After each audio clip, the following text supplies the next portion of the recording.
Excel CSV Import dialog. This video demonstrates how to import data from Excel or CSV format files to your model, as well as how to create reusable maps and map groups.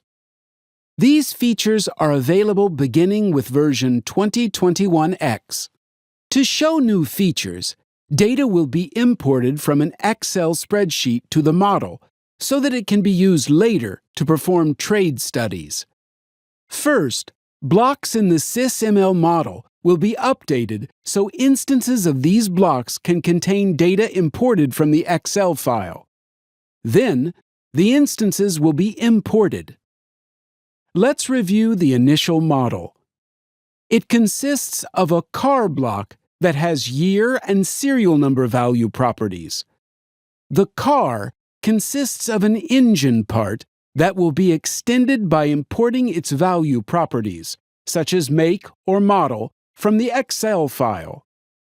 Next, look at the data prepared for the import. There are two columns in this spreadsheet: the name of the element we are going to import and its type. The goal of this import is to create 4 value properties for the engine block. Let's create them. To begin the import, select the Import Using New Map command. In the opened import dialog, you need to select either an Excel or CSV file from your file system or from a model. Let's select an Excel file from the model since it's already attached to the project. Next, you can select either elements or instances you want to create in the model after the data import. In this case, let's choose elements since value properties need to be imported.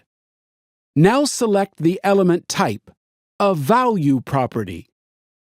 Additionally, you can select multiple stereotypes that will be applied to the imported elements. Then you need to select meta properties, which will store imported data in value properties. The name property is selected by default. You can change it in the Select Properties to Map dialog by choosing as many properties as you need. To set a type for a value property when importing data, you need to select the Type meta property. The target scope is dedicated for selecting the location where elements will be created in the model after the import. In this case, let's select the engine block. In order to set standard SysML primitive data types for the imported value properties, the scope for the reference search must be set to the entire model. In order to avoid element duplication, you can select the identification property, which is used to uniquely identify elements in the model. The default value identifies elements by their name and requirements by their IDs. For example, if you leave the default option selected, the value properties will be identified by name. Now you can map element properties of the model to spreadsheet columns by dragging them. Also, you can remap or delete the map in this area. If you don't map them manually, the default one-to-one mapping is applied automatically. To reuse the map in the future, you can save it by clicking the Save Map button. In the open dialog, create the Import Map where all specified mapping options will be saved.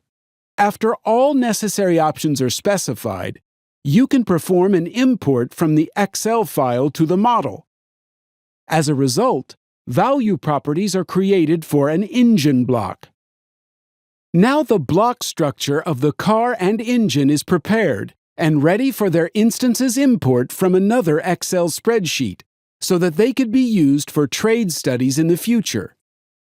This spreadsheet contains information about 3 cars, including their names, serial number, and year. Each car has a different engine with specific make, model, horsepower, and fuel properties. An instance import is similar to an element import, except that you have to select a classifier that will represent imported instances. Also, you have to select one or more properties of the car block in the Select Properties to Map dialog. Let's map selected properties to spreadsheet columns and proceed with the instance import. As a result, 3 instances of the car block are created, and each of them contains an engine instance. In the steps above, we imported value properties in a single pass and instances in another pass. We can aggregate these imports into a multi-pass import called a map group.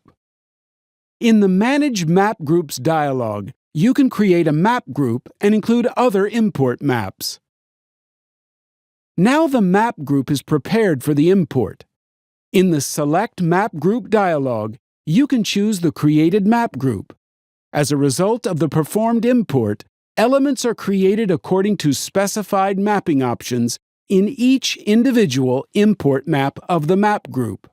Thank you for watching. For more videos, please visit the No Magic YouTube channel.